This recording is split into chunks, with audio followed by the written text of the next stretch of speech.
Hi viewers, இன்றைக்கி நம்ம சேனலில் 7 வித்தியாசமான ஸ்டார்டர் அல்லது ஈவினிங் ஸ்நாக்ஸாக சாப்பிடக்கூடிய ரெசிபீஸ் தான் பார்க்க போகிறோம். Paneer tikka, sweet potato lollipops, gobi manchurian, colourful healthy mini pizza bites, khakhra bhel puri, cauliflower tikki, chickpea baby cutlets, இந்த எல்லா ஸ்டார்டர்ஸும் ஹெல்தி வெர்ஷனில் பார்க்க போகிறோம். அதனால் இந்த ரெசிபீஸை நீங்கள் எவ்வளோ தடவை வேணாலும் வீட்டில் செஞ்சு சாப்பிடலாம். அதே சமயம் இது கிட்ஸ் ஹெல்தி ஃபேவரட் ரெசிபீஸ்னால அவங்களோட லஞ்ச் பாக்ஸ்க்கும் நீங்கள் தாராளமாக கட்டித்தரலாம். இந்த மாதிரி நிறைய ரெசிபீஸ் நம்மளோட சேனலில் போஸ்ட் பண்ணியிருக்கேன். என்னோடய சேனல் சப்ஸ்கிரைப் பண்ணிக்கோங்க. அப்போ தான் உங்களுக்கு நான் இந்த மாதிரி செய்கிற எல்லா ரெசிபீஸும் உங்களுக்கு நோட்டிஃபிகேஷனாக வரும்.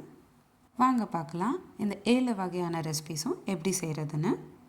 பன்னீர் டிக்கா எப்படி செய்யலான்னு சொல்ல போகிறேன். ரெஸ்டாரண்ட்டில் 300 ரூபாயிலேருந்து சார்ஜ் பண்ணுற ஒரு ரெசிபி வீட்லேயே 100 ரூபாய்க்குள்ளே எப்படி செய்யலான்னு பார்க்கலாம் வாங்க. முதல்ல ஒரு பாத்திரத்தில் கெட்டியான தயிர் சேர்த்துக்கோங்க. அப்படி உங்கள்கிட்ட கெட்டியான தயிர் இல்லைன்னா ஒரு துணியில் உங்களோட தயிர் சேர்த்துக்கிட்டு தண்ணியெல்லாம் பிழிஞ்சிட்டிங்கன்னா கெட்டியான தயிர் ரெடி ஆகிடும். கூடவே 1/2 ஸ்பூன் மஞ்சத்தூள், 2 ஸ்பூன் போல் காரத்தூள், 1 ஸ்பூன் உப்பு, 1/2 ஸ்பூன் மிளகு பொடி, 1/2 ஸ்பூன் போல் கரம் மசாலா சேர்த்துக்கோங்க. அடுத்து நம்ம இப்போது காரமாக இஞ்சி பூண்டு விழுது செஞ்சுக்கலாம். அதுக்கு முதல்ல ஜாரில் 6லேருந்து 7 பூண்டு பல், துண்டு இஞ்சி, 1/2 பச்சை மிளகா சேர்த்து கொஞ்சம் கொரன்னு ரன் பண்ணிக்கோங்க. இப்போது அதுலேயே கொஞ்சமாக புதினா இலை சேர்த்துக்கோங்க. 15லேருந்து 20 புதினா இலை சேர்த்துக்கிட்டு ஒரு பேஸ்ட் மாதிரி செஞ்சு அதையும் சேர்த்துக்கோங்க. கூடவே 1/2 சைஸ் எலுமிச்சைப்பழம் ஜூஸும் பிழிஞ்சுக்கோங்க.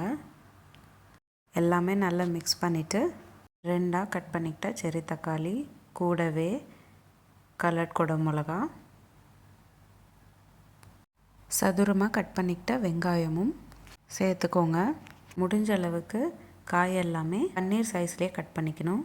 பன்னீர் விட சின்னதாக இருந்தாலும் பரவாயில்ல, ஆனால் பன்னீர் விட பெருசாக இல்லாமல் பார்த்துக்கோங்க. இப்போது 100 கிராம் போல் பன்னீர் சேர்த்துக்கிறேன். எல்லாமே நல்லா கலந்து விட்டுட்டு ஒரு 1/2 மணி நேரம் போல் ஊற வைக்கணும். ஊற வச்ச காயும் பன்னீரும் இப்போ நம்ம குச்சியில் அரேஞ்ச் பண்ணிக்கோங்க. இப்போது ஒரு பேனில் 30 ml எண்ணெய் சேர்த்துக்கோங்க. நீங்கள் செஞ்சு வச்சுருக்கிற பன்னீர் ஸ்டிக்ஸ் இதில் ஆட் பண்ணிக்கோங்க. எல்லா பக்கமும் நல்லா வெந்தக்கப்புறம் பிளேட்டில் மாற்றிக்கோங்க. அவ்வளோதான், simple and easy paneer tikka ready ஆகிடுச்சு. ஸ்வீட் பொட்டேட்டோ லாலிபாப்ஸ் எப்படி பண்ணுறதுன்னு பார்க்கலாம். வெறும் 15 நிமிஷத்தில் ஒரு அசத்தலான ஈவினிங் ஸ்நாக்ஸ். சக்கரவள்ளி கிழங்கு அப்படின்னு சொன்னாலே சாப்பிடாதவங்களுக்கு இது கண்டிப்பாக செஞ்சு தாங்க. அவங்க நம்பவே மாட்டாங்க நீங்கள் இந்த ரெசிபி சக்கரவள்ளி கிழங்குல தான் பண்ணீங்க அப்படின்னு. பசங்க லஞ்ச் பாக்ஸ்க்கும் நீங்கள் இது தாராளமாக கட்டித்தரலாம். வாங்க பார்க்கலாம் எப்படி செய்கிறதுன்னு. முதல்ல சக்கரவள்ளி கிழங்கு 2 மீடியம் சைஸ் வேக வச்சுக்கோங்க. வேக வச்ச சக்கரவள்ளி கிழங்குல 1/2 ஸ்பூன் உப்பு, 1/2 ஸ்பூன் காரத்தூள் சேர்த்துக்கோங்க. கூடவே 1/2 ஸ்பூன் கரம் மசாலா கூட சேர்த்துக்கணும். நல்லா பிசைஞ்சுக்கோங்க. தண்ணியெல்லாம் இருவிட்டு தான் பிசைஞ்சுக்கணும். சக்கரவள்ளி கிழங்கு நல்லா பிசைஞ்சக்கப்புறம் 25 கிராம் க்ரீம் சீஸ் சேர்த்துக்கிறேன். அப்படியே உங்கள்கிட்ட க்ரீம் சீஸ் இல்லைன்னா நீங்கள் சீஸ் கூட சேர்த்துக்கலாம். ரெண்டும் நல்லா சேர்ந்து பிசைஞ்சுக்கோங்க. இப்போது ஸ்டஃபிங் ரெடி ஆகிடுச்சு. அடுத்து கலர் சப்பாத்தி செய்கிறதுக்கு ஒரு மிக்ஸி ஜாரில் பாலக்கீரை சேர்த்துக்கிட்டு நல்லா அரைச்சிக்கோங்க. க்ரீன் கலர் ரெடி ஆகிடுச்சு. அடுத்து 1 கப் கேரட் மிக்ஸி ஜாரில் சேர்த்துக்கிட்டு நல்லா அரைச்சிக்கோங்க. தேவைப்பட்டால் தண்ணி சேர்த்து அரைச்சிக்கோங்க. அதே மாதிரி பீட்ரூட் கூட 1 கப் சேர்த்துக்கிட்டு கொஞ்சமாக தண்ணி விட்டு அரைச்சிக்கோங்க. இப்போது நம்மளுக்கு red colour, green colour, orange colour ready ஆகிடுச்சு. எல்லாமே ஸ்ட்ரெயின் பண்ணிக்கோங்க. இப்போது நம்ம செஞ்சு வச்சுருக்கிற கலர் ஜூஸ் கோதுமை மாவில் சேர்த்து கலந்துக்கணும். முதல்ல ஆரஞ்சு கலர் கலந்துக்கலாம். அதுக்கு நம்ம செஞ்சு வச்சுருக்கிற கேரட் ஜூஸ் கொஞ்சம் கொஞ்சமாக சேர்த்து பிசைஞ்சுக்கோங்க. நான் தண்ணி பதிலாக இந்த கலர் ஜூஸ் சேர்த்துக்கிட்டு பிசைஞ்சுக்கிறேன். இன்னொரு பவுலில் கொஞ்சமாக கோதுமை மாவு சேர்த்துக்கிட்டு அடுத்து க்ரீன் கலர் சேர்த்துக்கிட்டும் அதே மாதிரி கலந்துக்கணும். தண்ணி சேர்த்துக்காமல் கலந்துக்கோங்க.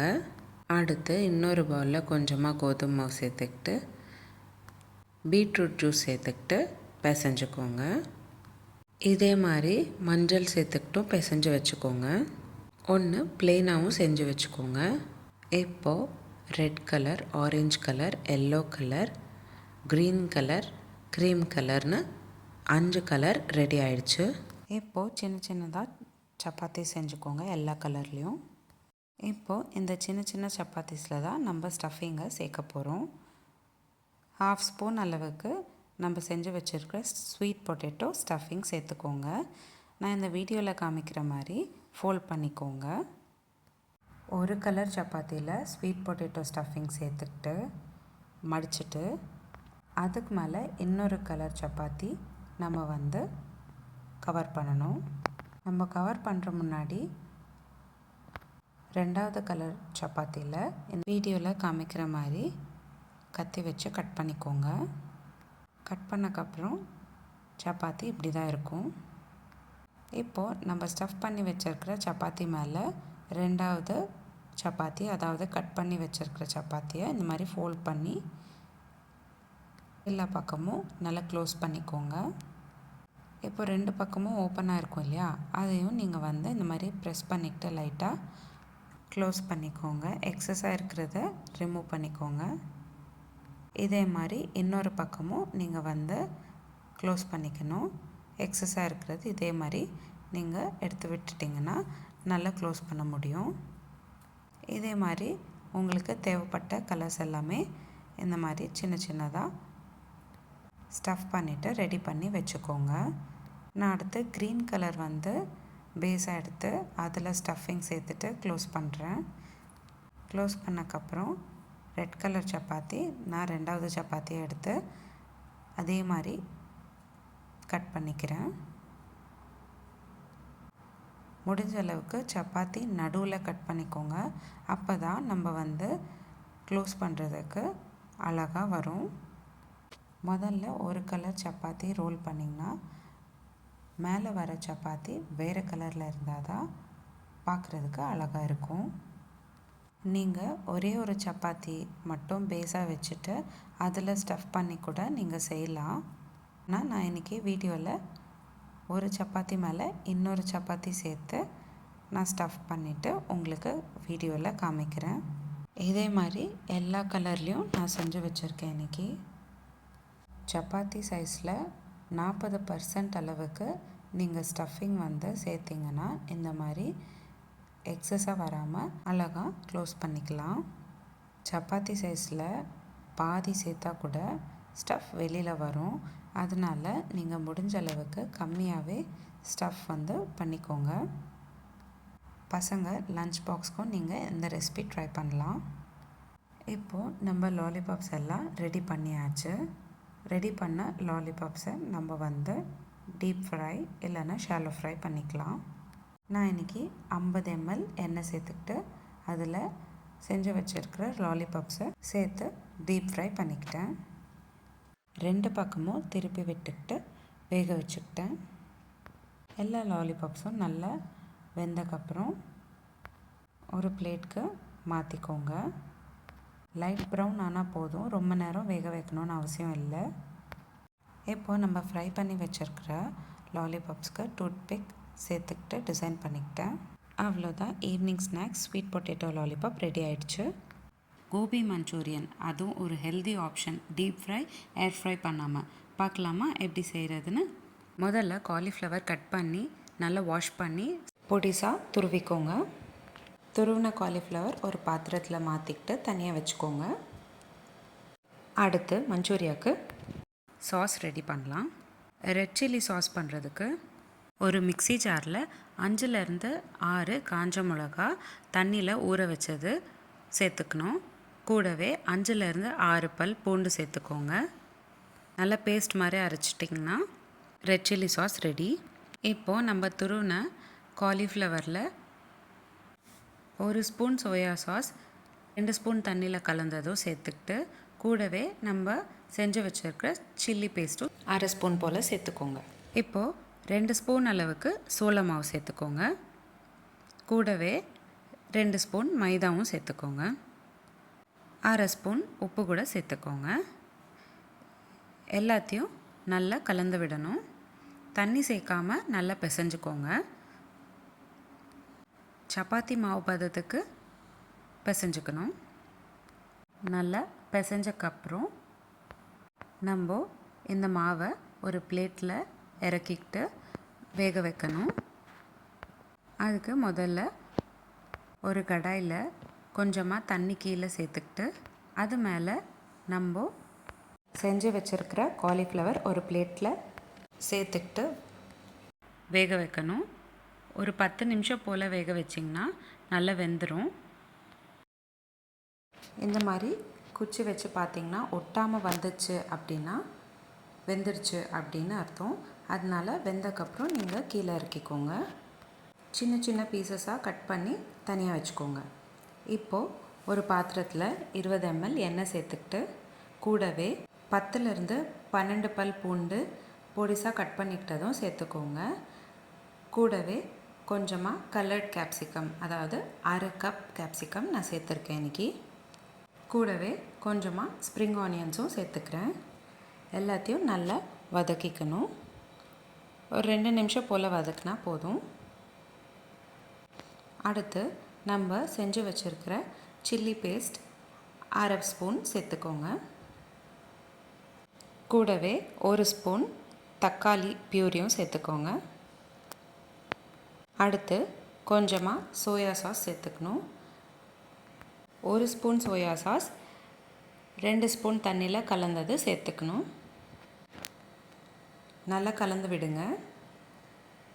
அடுத்து சோள மாவு 2 ஸ்பூன் கொஞ்சம் தண்ணியில் மிக்ஸ் பண்ணிக்கிட்டது சேர்த்துக்கணும். சோள மாவு தண்ணியில் நல்லா கரைஞ்சக்கப்புறம் சேர்த்துக்கோங்க. நல்லா கலந்து விட்டக்கப்புறம் 1/2 ஸ்பூன் உப்பு சேர்த்துக்கோங்க. எல்லா சாஸ்லேயும் உப்பு இருக்கிறதுனால பார்த்து சேர்த்துக்கோங்க. இப்போது நம்ம வேக வச்ச காலிஃப்ளவர் பீசஸை எடுத்து சேர்த்துக்கோங்க. நல்லா கலந்து விட்டுக்கோங்க. சேர்த்தக்கப்புறம் எவ்வளோ காலிஃப்ளவர் பீசஸ் இருக்கோ அதுக்கேற்ற மாதிரி தான் நம்ம கிரேவி செஞ்சுக்கணும்.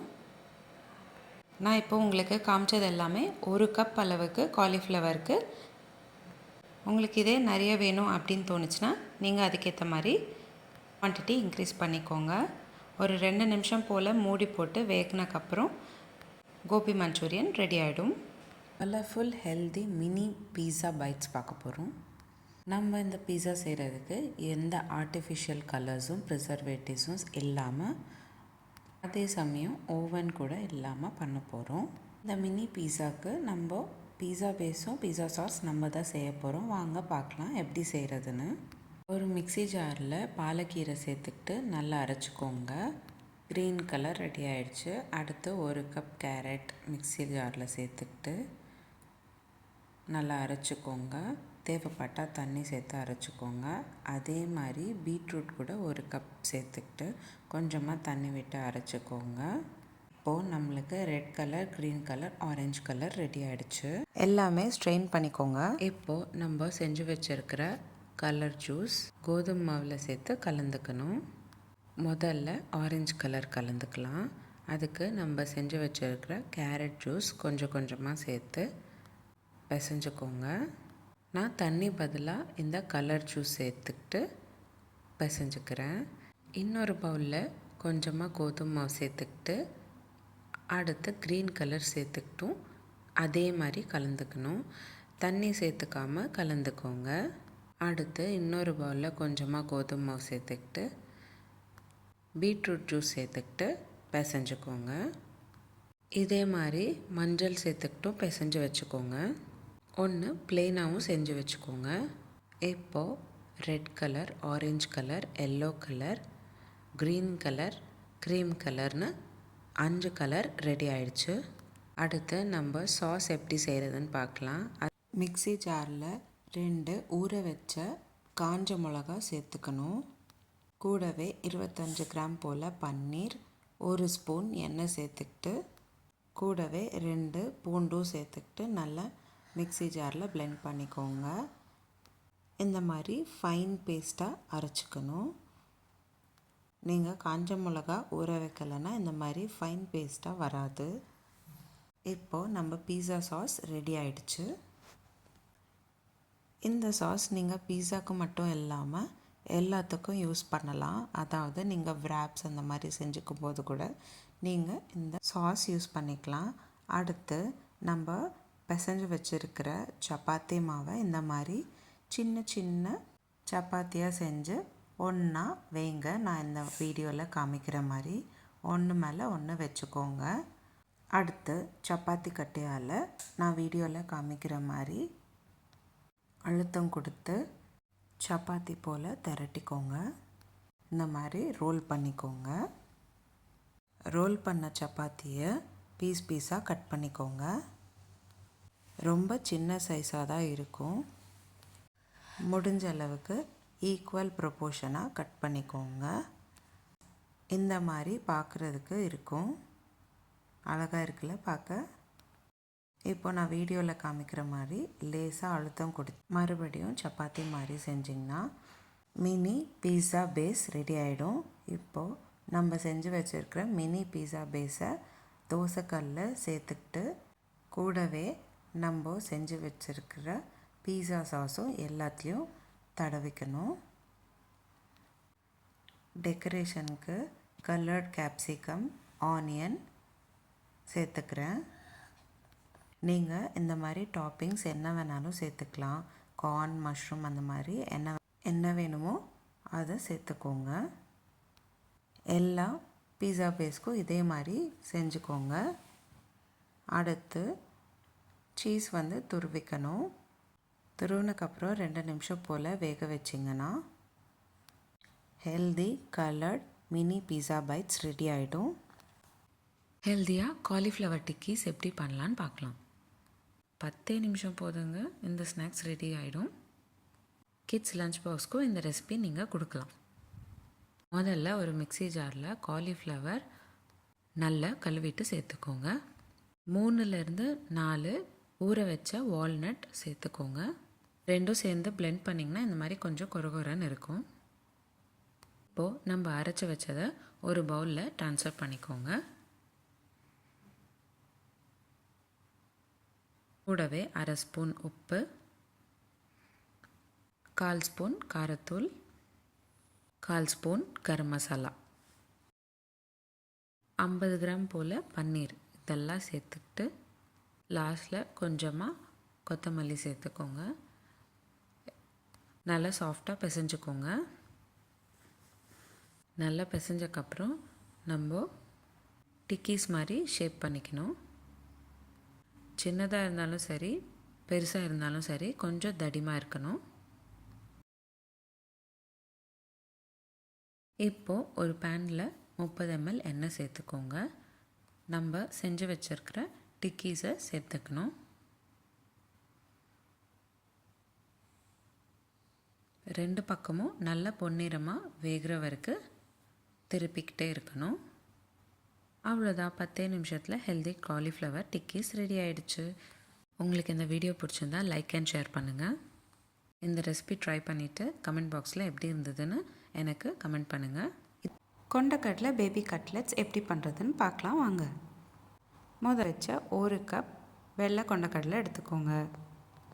கூடவே ஒரு 50 கிராம் பன்னீர் சேர்த்துக்கோங்க. 20 கிராம் போல் ஃப்ரெஷ் அன்சால்டட் க்ரீம் சீஸ் எடுத்துக்கோங்க. கூடவே 1/4 ஸ்பூன் உப்பு, 1/4 ஸ்பூன் மிளகுத்தூள், 1/4 ஸ்பூன் முருங்கைக்கீரை இலை சேர்த்துக்கோங்க.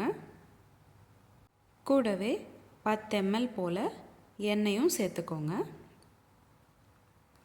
எல்லாத்தையும் சேர்ந்து மிக்ஸி ஜாரில் அரைச்சிக்கிட்டு கட்லெட்ஸ் மாதிரி பண்ணிக்கோங்க.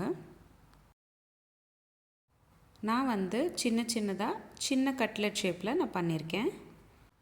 தோசைக்கல் மேலே எல்லா கட்லெட்ஸும் சேர்த்துக்கிட்டு 2 பக்கமும் நல்லா வேக விடணும். அவ்வளோதான், சிம்பிள் அண்ட் ஈஸியான கொண்டக்கடலை பேபி கட்லெட்ஸ் ரெடி ஆயிடுச்சு. காக்கரா பீல் பூரி எப்படி செய்கிறதுன்னு பார்க்கலாம். இந்த ரெசிபி செய்ய எண்ணெயே தேவைப்படாது. அதுவும் 5 நிமிஷத்தில் பண்ணி முடிச்சிடலாம். முதல்ல ஒரு பவுலில் 5 கப் போல் பொரி சேர்த்துக்கோங்க.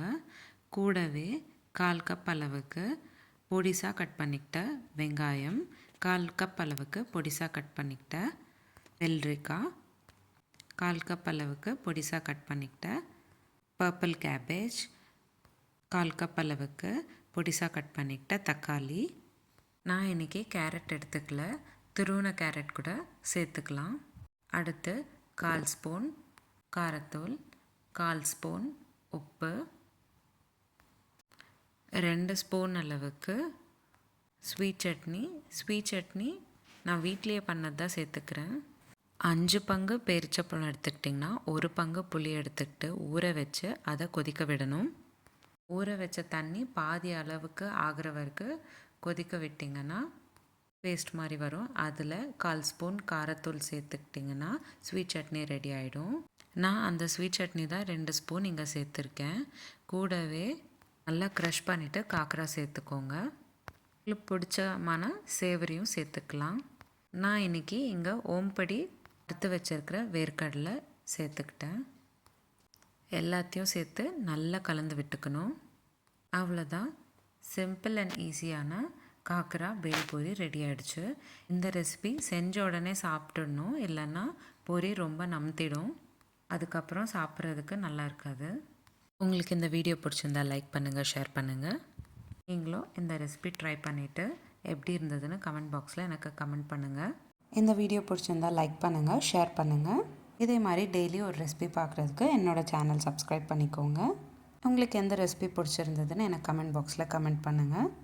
மீண்டும் சந்திப்போம் ஒரு அழகான ரெசிபியுடன். தேங்க்யூ.